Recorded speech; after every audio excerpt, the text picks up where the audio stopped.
My snowblower tire went flat, and I used Fix-A-Flat.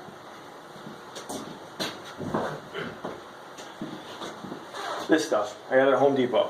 Now, if you read the directions, it says it's not really going to do anything unless you get the tire up to speed for 2 to 4 miles. So the only thing I could think of was to do this, because even if I just drive the snowblower around, it's not really going to get anything up to speed like this wants. So I figured we'd try this and see what happens.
Seemed to work all right. If you do, for some reason, decide to do this, I'm glad I thought to put the glasses on, because the grinding wheel was definitely throwing small pieces of rubber right up at my face. So, I don't know.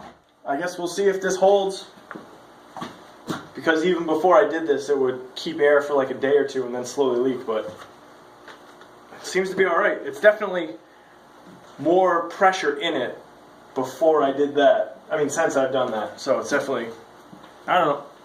I'll keep you posted.